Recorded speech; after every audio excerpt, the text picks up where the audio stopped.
This Steve Jones Show podcast is now loading. The Steve Jones Show podcast is presented by Sunbury Motor Company, Purdy Insurance, Brewers Outlet, and NIL Game Changers.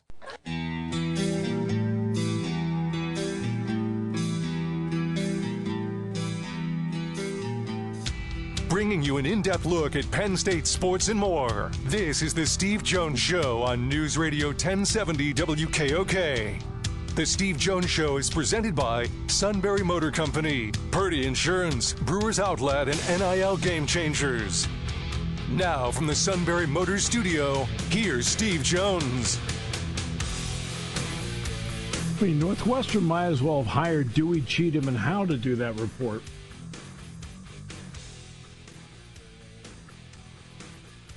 They'd have come up with the same thing in the same billable hours. This half hour brought to you by NIL Game Changers, the ultimate destination for name, image, and likeness opportunities for both athletes and businesses. Visit NILGameChangers.org to start your journey today. And we begin our journey in this half hour with the outstanding Mike Poorman. It's always a pleasure to talk with Mike and get his perspective, and he puts a lot of work and research into what he does. Mike, welcome back.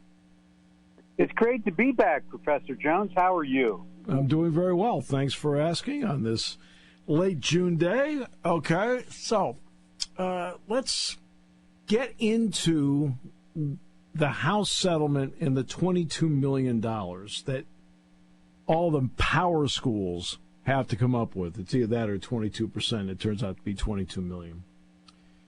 If you're doing a 3 to 5 year budget projection, things, of course, that you have to do in the College of Communications, among other things, it's probably not there in last year's budget number. Okay.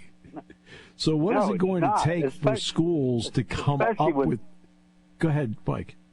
No, especially when Penn State's numbers that they submitted to the NCAA on $200 million of revenues showed a profit excess of $126,000. So you're right, it's not there.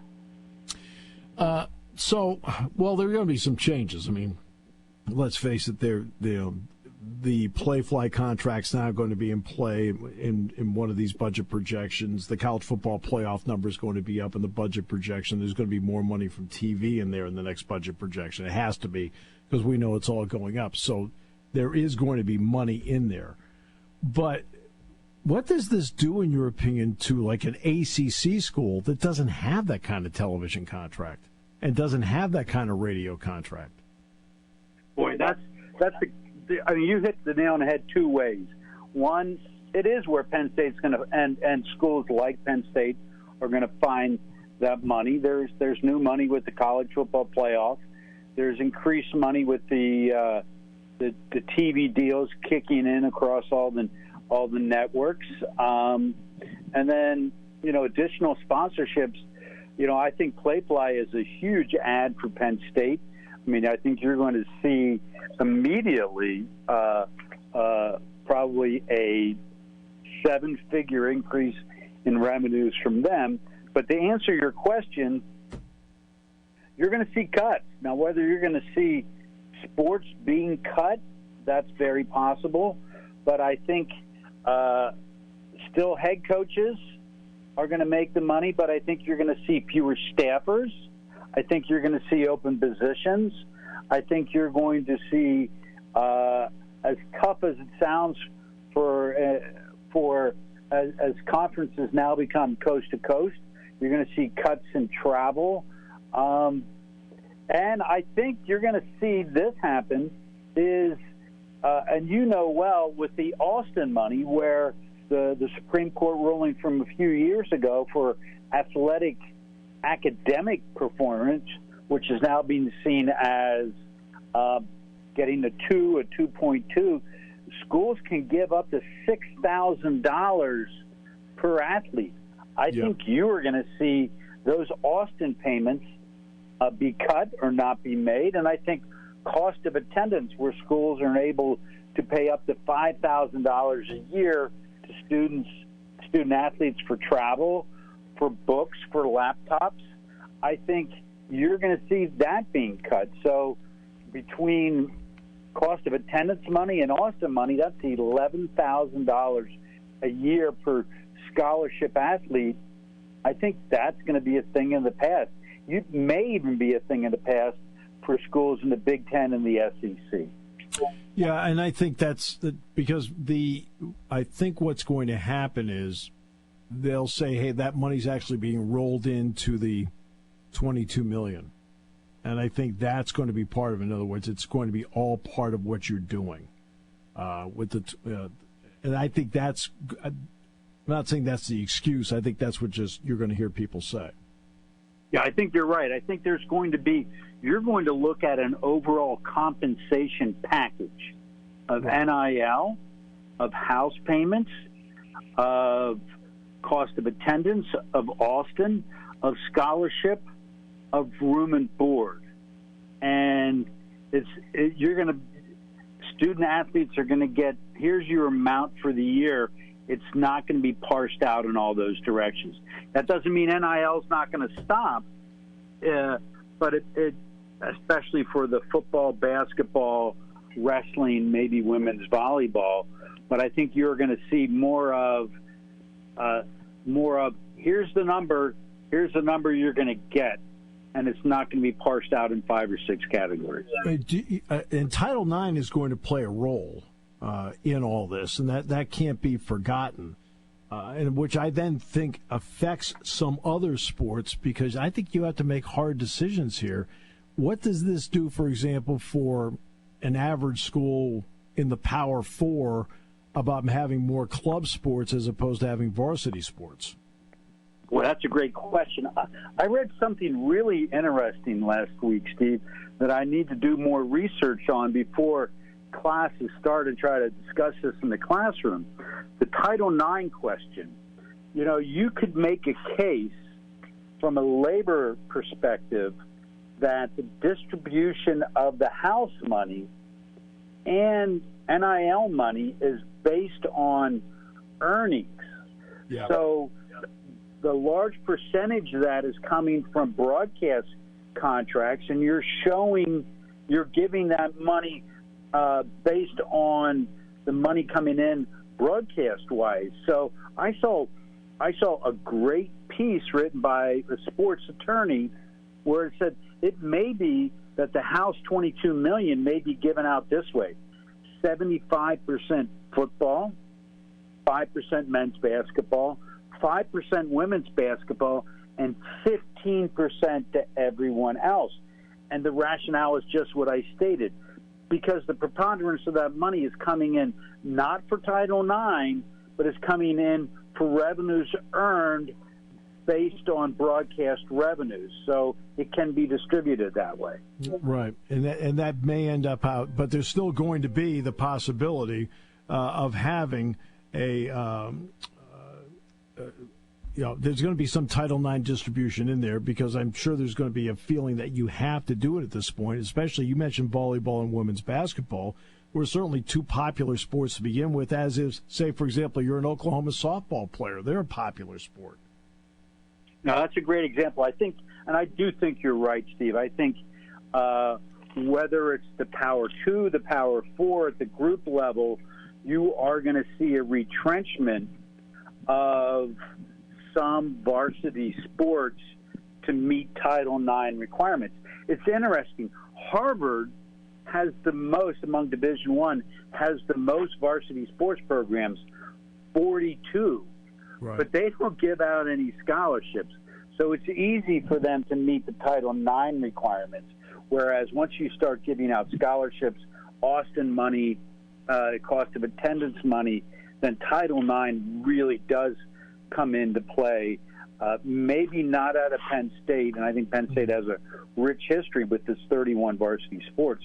But I do think that maybe even the second tier Power 4, the Vanderbilts, or certainly, the Big 12 and the ACC schools, you may see a retrenchment as far as men's and women's teams. Here's one more example. Alabama only has 21 varsity sports. Right. It's going to be much easier for them to meet Title IX requirements than Ohio State, which has 36. Right. Yeah, and Texas, for example, has 17. All right. That's a great example. Right. And now there's the next part. There was an article written about donor fatigue, and the article actually centered on Georgia. Georgia. Talking to some longtime season ticket holders about NIL and donor fatigue because, hey, look, we donate for seats, we donate for parking, then we pay for the tickets, and they were going through it. How important can sponsorships now be, whether it's field or the potential of doing what the NBA, the NHL, and Major League Baseball do right now with jersey sponsorships at this point to maybe ease donor fatigue because of this? No, that's a great point. I think they are going to have to look for new revenues, they meaning whether it's the schools or the Playflies of the world. The interesting thing about that is that I think there is value to be had. Now, whether everyone's going to be happy about that, but there was a thing the other day where one of the marketing companies put a value of a patch on a jersey at the upper-level schools, and they listed Penn State with $6 million. So it's not a donation. It's a value. If you get a patch on a jersey, it's a value if you get something on the field. And here's another thing that you're going to see happen, and the timing is interesting. It even kind of includes a little Title IX. The Playflies of the world, when you look at the success of Caitlin Clark and the growth of women's athletics, you're opening up a whole new category of potential sponsors and ways for them to reach their audience through college athletics that had never been an avenue before. So I think if you're able to give value for that money, and now there's more opportunities than ever. Now, you may see maybe a preponderance of that, and you don't think that college athletics is going to become NASCAR or minor league baseball, and no offense to the Spikes. I think Wagner Company do an awesome job of incorporating value for the community, but I do think you hit the nail on the head. The money has to come from other sources in addition to the donors. I mean, they're already allowed to now start putting sponsor logos in the field. Just so everybody knows, the last game that Penn State played was the Chick-fil-A Peach Bowl. And, of course, right, and the logos were at midfield, which was the actual peach in the whole deal, but then Chick-fil-A standing alone at between the 20 and 30 on each side. And I don't think anybody noticed or cared, to be honest with you, Mike. I think you'll notice and care the first time you see it. After that, I think it becomes a fabric. No, I think that's an outstanding point, and it's very recent. And I kind of laugh because, and you know this because you're around the guys all the time, especially football-wise, they love Chick-fil-A. When you look at the bounce that Chick-fil-A gets or the Pop-Tarts Fool gets, I mean, if you pair it, and I'm not saying Hershey's going to do it, but, I mean, Hershey's a natural, right? It's a Pennsylvania corporation, a product people love. In fact, and I love this stuff, Steve, the head of global innovation for Hershey Foods, where they create new kind of candies, guess where he went to school? Yeah, he went to school at Penn State. Absolutely. So those ties are cool. And so now let's get to the part that hasn't been approved yet, and that is the jersey patch. So we'll take a player that is now gone because she's now in the WNBA. It would have been a natural tie-in last year for Iowa to be with State Farm, for example. One thing I will say about the NBA, NHL, and Major League Baseball uniforms, they've done a great job of not making the logos. It doesn't say Fly Emirates across the front. Right? They blend in. Great example. Except for Love's truck stops with the Oklahoma City Thunder because of the yellow heart. All their logos, whether it's Chime with the Nuggets, Vistaprint with the Celtics, StubHub with at one point, I guess it's Crypto.com now for the Sixers, they actually blend in with the jerseys. Well, it's a great point. You remember when Here comes the Bush was added to the Penn State jersey and what the uproar is was, but it's hard to see. it's ingrained literally in the fabric of the memory now when you look at logos like that and the examples you gave. Well, because I spoke in Johnstown last week and I brought this up, and they said, oh, well, what, the swoosh isn't advertising enough? And I looked over and I said, guys, it's 2024. I said, every time they get a sponsor like that, it takes pressure off donors to donate. And everybody looked up and went, yeah, you're right. No, and I think that's the key. It does take the pressure off of them. And you're looking at value. There's a reason private equity wants to get into college athletics. Yeah. Right now, college athletics are undervalued in the marketplace as far as reaching the audience at a great price. So I'm glad you brought up private equity, Mike, because I want to ask you about that. It's not as if private equity can't help. It's what private equity expects from you in exchange for the money. And there are a lot of people I know that are wary of private equity if it's done extensively. Not that private equity shouldn't be done, but to what extent? What have you heard about that? Well, I just saw this on Sportico, which is a great sports industry newsletter, and they didn't name the company, they didn't name the school, but it was a school that had an annual athletics budget of about $150 million, which puts you in the neighborhood of a Purdue or a Minnesota. And their expectations as far as what a private equity firm wants is they want a 2% annual fee, and then they want 20% of revenues. And they expect to recoup their money in 5 years. Right. And after that, that's when they kick in. So it's a 5-year investment for the private equity firm to get their money back. And then then you're looking at 20% annual revenue. And here's the thing. Even if you're at Penn State and you're flat last year at $126,000 profit, if the private equity is going to help you fund the stadium where you're going to bring in a massive amount of new money, then it makes sense that private equity is going to share in that money. And by the way, I don't expect the revenue to be flat next year because that's where the first TV and again, remember, the Big Ten TV contract's backloaded. But the first installments came in this budget year. Keep in mind the first installments of the Playfly money do not come in until the year after because they just started. And then the first installments of the college football playoff come in the year after that. So I don't expect to see flat numbers, Mike, in each of the next three reports because each year will have an additional bump. No, I'm saying they were flat. They were flat last year. Right, no, and you're absolutely accurate about that. And I'm saying that I don't expect to see that in each of the next 3 years because there'll be revenue sources that weren't there before. No, and I got to tell you, we're not going to see. You're right. We're not going to see it this year.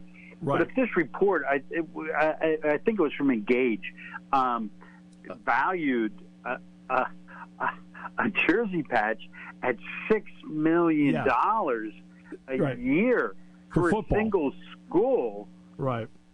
That's transformational in and of itself. Now, you have to sell it, and Pat had some good comments. Pat Kraft said last week about that. It's one thing to say it; it's another thing to do it. But even at half of that, $3 million a year is a really significant chunk of change. Well, and that's $6 million for football. You can get others for other sports too. The key is to sell it, and the key is not so the people in the stadium go, "Oh, look, sponsor." It's on TV every play. Yeah. That's the key to it. It's on TV. And you know what? I was talking with Sweeney Murdy a couple weeks ago. He said what really interests him is that he'll go to games and he sees Yankee fans buying jerseys with the Star Insurance patch on the side of it because they want to have the current jersey and they don't care the patch is there. Oh, I hadn't even thought of that. He's a great guy, and he's super smart because he's made the jump from just a New York market to all Major League Baseball. But you're right. It's totally being authentic. I even thought of this what you brought up, Steve. But let's say you get a sponsor. Penn State gets a sponsor for the jerseys of just all the women's team. So if you get someone like Procter & Gamble or L'Oreal, that's right, or Dove just for the women's team, that exposure times all the women's teams times all the TV is a great tie-in to a new market. And remember, all the sports are on TV because of BTN. So you're going to get TV exposure no matter what and which sport it happens to be. Well, I think, Steve, we should sit in the next marketing meeting, you and I. Oh, absolutely. I'm sure they'd love to see my shining face come in there. Oh, what does he want? Mike, always a pleasure. This was a great conversation, and what you did was fabulous. Loved it. All right. Hey, thanks for asking. And Todd, appreciate you having me on, too. Mike Poorman, of course, Belisario College of Communications, but also does a great job, statecollege.com, and covers so many topics. Great to have him on board. We will take a break. We'll come back with more in a moment. By the way, we just got a note from Dewey, Cheatham, and Howe, and they claim they would have come up with the same Northwestern report, but they would have charged more billable hours. Here on News Radio 1070 WKOK. There's something to be said about a sale with a handshake, a service technician who really knows what he's doing. They can explain it in English what the problem is. There's nothing better than having that friend you could trust in the area. That's Sunbury Motors, where you get selection, knowledgeable salespeople, and prices that fit your budget, and more important, that friend you can trust. Welcome to Sunbury Motors, Kia, Ford, and Hyundai. You could shop other dealers and compare prices, but at Sunbury Motors, you get their lowest price promise. They research the current used vehicle market and guarantee their used car prices are the lowest. If you find a lower price, Sunbury Motors will beat it. 3 dealers all in one. See their full new and pre-owned inventory at sunburymotors.com. Pick out a vehicle you like and schedule your test drive online. Follow them on Facebook. Sunbury Motors Ford and Hyundai, North 4th Street, Sunbury, and Sunbury Motors Kia, routes 11 and 15 in Hummel's Wharf. You want a unique way to display your brand. You need a team of seasoned experts to work with. You want to reach customers who buy. You want NIL Game Changers, a versatile consulting agency powered by former student athletes and coaches who work as NIL sports agents. NIL Game Changers will help you build powerful relationships with customers through compelling stories, with student athlete influencers as your leading edge. Finally, we'll equip you with the right media to drive your success home. NILGameChangers.org, building meaningful relationships with your customers.